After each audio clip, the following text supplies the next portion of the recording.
Endurance sport has never seen anything like this. Teams of two racing every hour of every day for 3 months, non-stop around the world. The Barcelona World Race will head into the most dangerous and wild oceans on the planet, and will test sailing machines and human relationships to breaking point.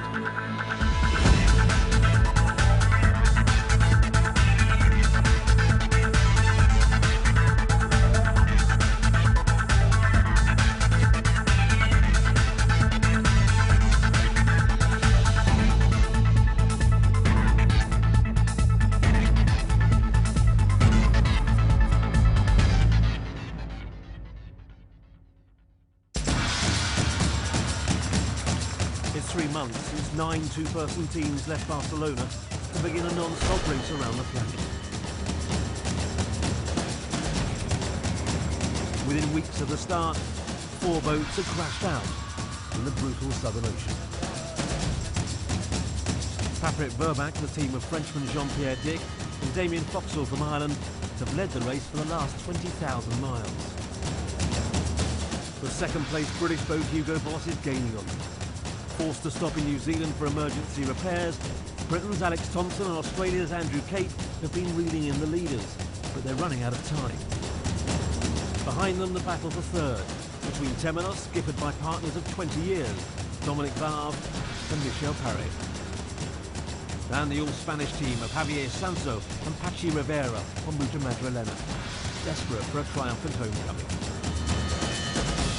And the remaining boat in the fleet, Education Sin Fronteras, skippered by the 26-year-old Savannah Scoffier from France and Albert Vargas, aiming to become only the second boat to sail the course without stopping. The adventure is almost at an end. The winner of the Barcelona World Race is about to be crowned. But who will take the ultimate prize?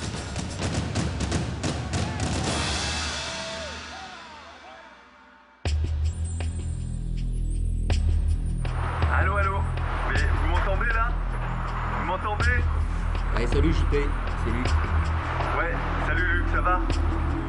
With less than 400 miles to go until the finish, race leaders Patrick Verback could be forgiven for thinking victory is theirs. But for their shore team, these are anxious moments. We never relaxed because, yes, it sounds good at the moment, but what we've seen is that the weather forecast, you can't really count on them 100%. We're always with our phone in our pockets, and we are always worried until they cross the finish line. Technically anything can happen, really, anything. The guys are tired, the boat is tired, they're on the edge, all of them. Every day, you know, cross my fingers and say, oh, I hope this day, you know, will be another good day. It's always at the end of the races, those long races, that things happen.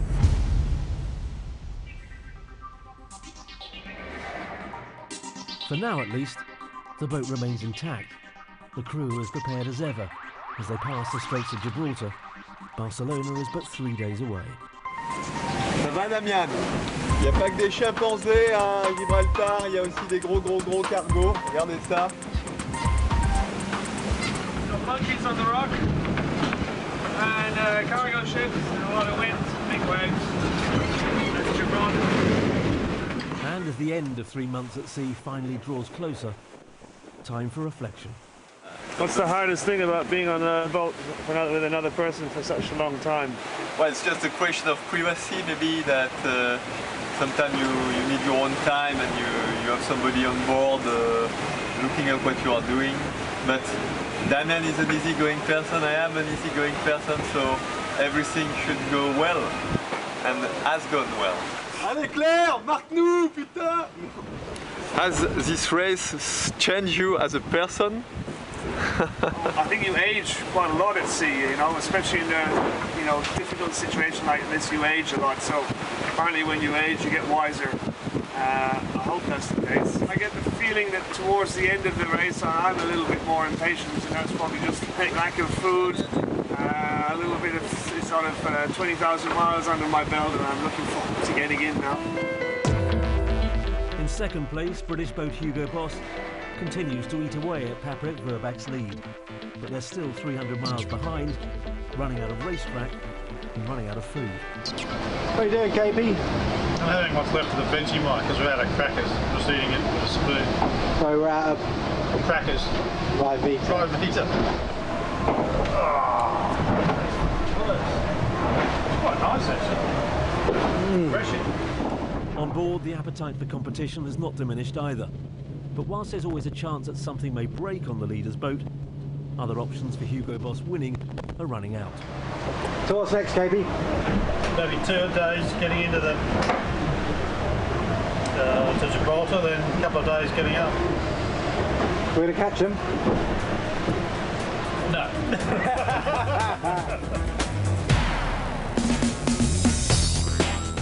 Ahead of the fleet in Barcelona, the city prepares to welcome back the boats they saw off more than 90 days ago. And for the fiercely patriotic locals, the biggest talking point: can Spanish boat Lucha Madrilena beat rivals Temenos to the final podium place? Javier Sanso and Pachi Rivero have sailed fast and smart to keep in touch with Temenos, and the Spanish pair are now within striking distance.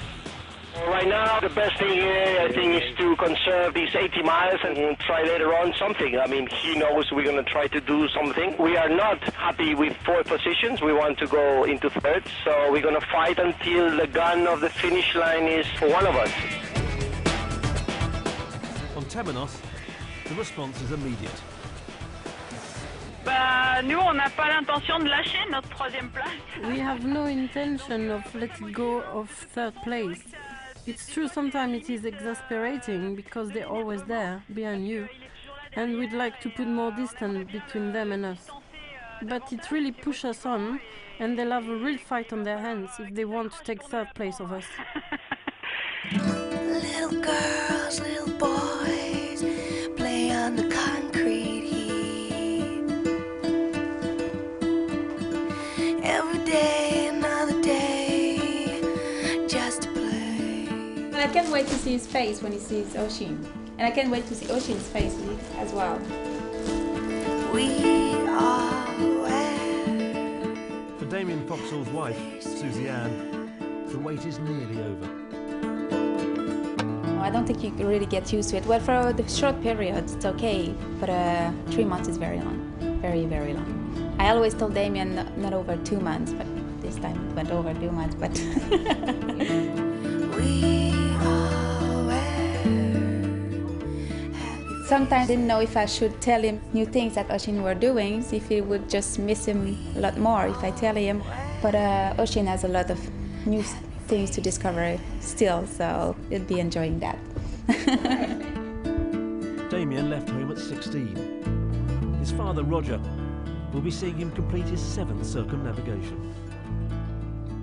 In a sense, a two-handed race is perhaps less dangerous than a fully crewed, because if you're fully crewed, it means there are quite a number of people responsible, and other people can make mistakes, which can have equally dire consequences. So it's maybe better that you have 2 people who are really completely committed and have looked after every detail of the boat and the preparation. My view is that it's no point worrying, because it's not the thing you're worrying about that's going to happen. La Barcelona World Race, ils l'ont gagné. Damien et JP sont premiers. His nephews and nieces welcome routine home to perfection. Jean-Pierre Dix Paprec Verbac completes the last few miles to the finish line off Barcelona. Exactly 3 months after leaving the city, he and co-skipper Damien Foxall complete a 25,000-mile lap of the planet without once having set foot on land. JP et Damien, c'était trop bien. Damien et JP ont gagné. Viva Barcelona et viva España.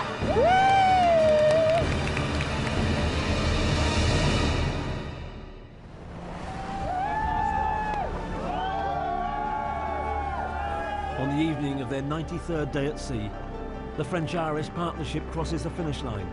The Barcelona World Race won. Their reputations enhanced. Their friendship, as well as their boat, well and truly intact. I think we approached it very openly at the start. We said that, you know, we want to come back in here as better mates than when we left. And that if we weren't able to achieve that, we weren't going to win anyway. Very early, with Damien after 2 days. We look at each other and we say, well, we have the good boat, we have the good team, we should win this race. And then we were committed to that later on. It's the most amazing experience I think I've ever lived through. It's been an amazing last 3 months, last year, because we've been working on this project for a year. And for me, it's been the accumulation of my career to date. That's a big achievement, I think, to be able to say we have been quicker on the sea and more reliable. I think the duality of that is very high. It's a fantastic formula. For me, this is the most challenging, complete event that you can do. Double-handed, you can push to 100% almost, and you can really utilize the boat to its maximum, and that's really, really interesting. I was very lucky to have the opportunity to sail with Jean-Pierre and with his team. So no, thanks very much, Jean-Pierre and Patrick Vierbeck.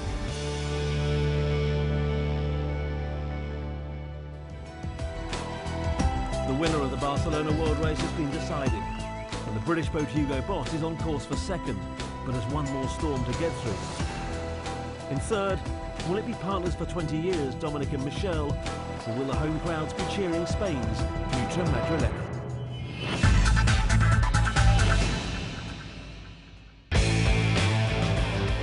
The winner of the Barcelona World Race has been decided.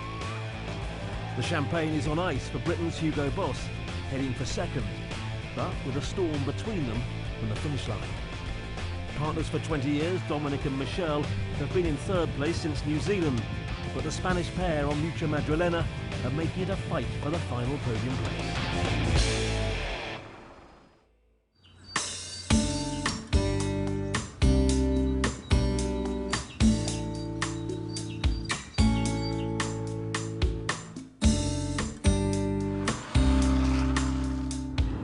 I'm on my way to pick up Noah from school because he's just been doing half a morning, and then we're off to the airport to go and see Andrew when he arrives tomorrow.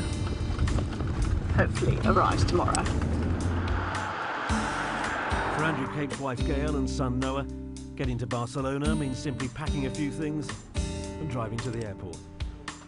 But on board British boat Hugo Boss, it's proving more difficult for Alex Thompson and Andrew Cape. 50-knot winds and gear failure in the Straits of Gibraltar are conspiring to produce some of the worst moments of their race and make entry to the Mediterranean a nightmare. Do you think he'll think you've changed? But what's he doing after that?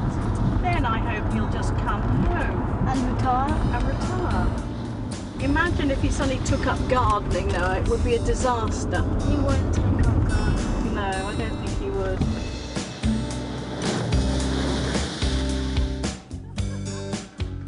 Gail meets up with Alex Thompson's girlfriend Kate, and for their partners still on the water, the finish line can't come soon enough. But while the team on Hugo Boss contemplates an imminent arrival in Barcelona, the youngest skipper in the race, Francis Savannah Scoffier, and Spaniard Albert Vargas on Educación Sin Fronteras are still more than 2,000 miles and 10 days away.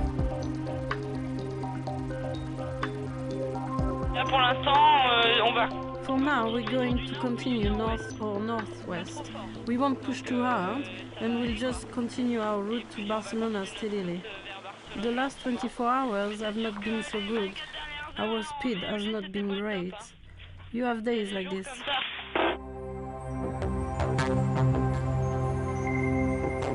It's 6:30 in the morning on day 95, and British boat Hugo Boss crosses the finish line in Barcelona in second place.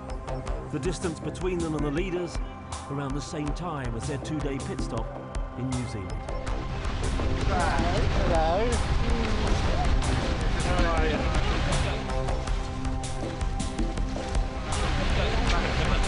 Well done.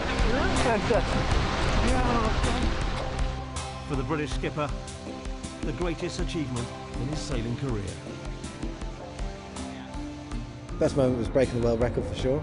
500 miles in one day, that was wicked. And the worst moment was ending up in 55 knots of wind, broken bit of gear in the Gibraltar Strait, Capey on the helm, weaving in and out of ships, and me 8 metres up the rig and 45 knots of wind. Not very nice.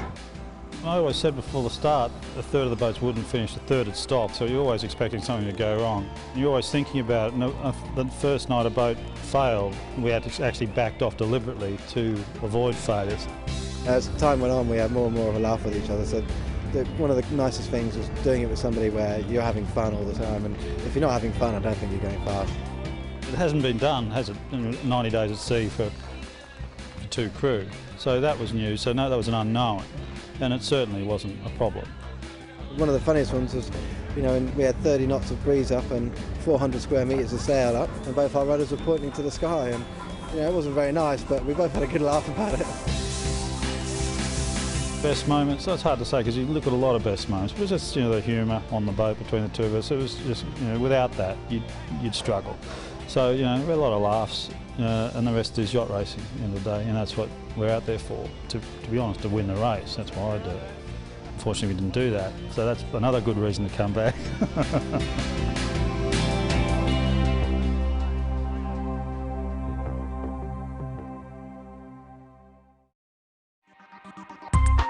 In the battle for third, Spanish boat Mucha Madrilena looked to have played their last card.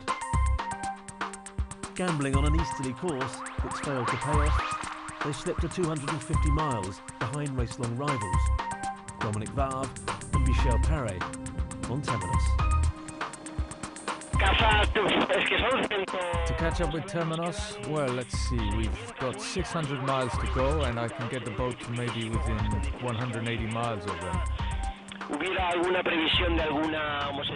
there was any forecast of high pressure or if at any time the wind was going to change significantly, it might be different. But it looks very, very hard. The wind looks like staying the same from here to Barcelona, so it would be very difficult to pass them.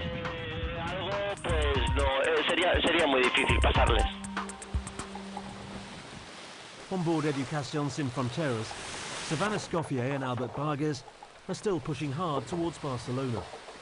The oldest boat in the fleet, with the youngest skipper at 26 years old, was never going to be a race-winning combination, perhaps. But if Savannah, sailing her first ever lap of the planet, achieves this non-stop, it will be a truly remarkable story. And back in her hometown of St Malo, Brittany, a very patient partner and a hero's welcome awaits. The people of St Malo support her a lot. Now she did a round the world race. I mean, for the people here, it's a great thing she do, and I think they are very proud of her. I'm definitely very proud of her. Yeah, sure. I'm very proud. Something really, really big in my life, in my young life. I have never thought that I could do the around the world just 2 years after becoming professional. It's a very, very big adventure in terms of sailing. You learn every day with the weather forecast, with how to sail, and every day it's a new challenge. I think that it will stay in my memory in my future.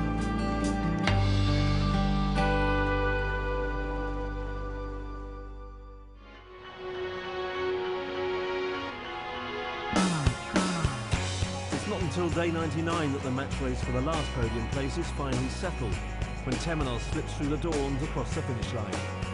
Co-skippers and partners Dominic Varve and Michel Paré have circled the globe 8 times before, but this lap has proved the toughest. At the beginning we had a wrong impression, which was 2 single-head people together doing single-head jobs. But in fact it's not true. It's like a full crew boat with only 2 crew. So it's a lot of spending energy. And it's more difficult and more tiring for me than doing a Vendée Globe. Now we plan to go on holiday together and see together every day, sleep together, eat together, because on this boat we just cross. Hello, how was it? It's okay, the wind is blah blah blah, the sea is blah blah blah. Okay, have a good sleep, have a good watch, and that's it. The worst moment is when we realized that the keel was damaged. We received the fax of the engineer telling, okay, with this kind of damage, you have to stop, you have to repair, and you better to slow down. And it was something like 2 weeks before arriving in New Zealand, so it's 2 weeks with slowing down a boat like that. It's bad feeling. In the best moments, just the contrary, in New Zealand, when the experts tell us nothing bad, really damaged, we can repair in 48 hours and we can keep going. Everybody were happy about the result. All my friends was there. We see so many happy people. It was a very great moment, full of emotion. I cry, I laugh, and I do everything in the same time. I didn't know.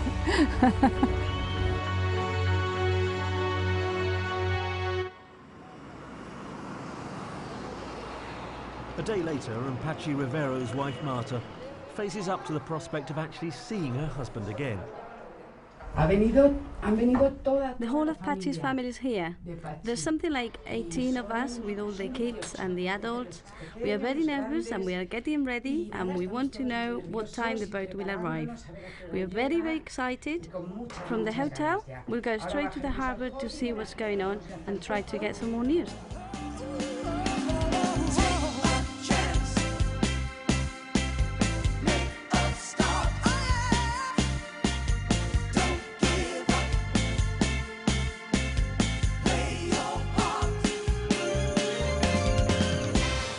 Barely 24 hours after Temenos' arrival, skippers Pachi Rivero and Javier Sanso sail home to a rapturous welcome from race fans, friends and long-suffering families.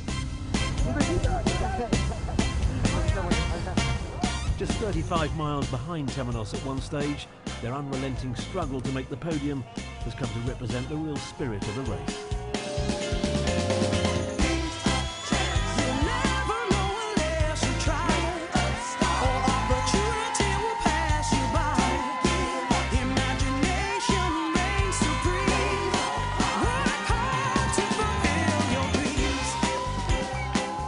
Some things, of course, can be improved, but I think the pace of the race is very, very, very good. And it will have next edition minimum 20 boats. I can bet anything, minimum 20 boats. For us, it's not a long time, 99 days. But yesterday, when we see Barcelona, and say, hey, we are here again. And it's maybe like a yesterday, no? We were pushing a lot more than people may think by the result we were having, but we were a little bit unlucky with a very high pressure. But we haven't been not 10 minutes without the right proper sail in the whole race. We have some problems sometimes, no much. Maybe 4 times on the race, we have a little hungry between him and me. But just 2 minutes or 1 minute, it just is the moment. In 2 minutes after, talk about the weather, about the boat, about the family. The relationship between us is, I think, is very good because together we make I think we make a good team to go forward. So we're definitely going to end up sailing together and definitely going to sail again, definitely.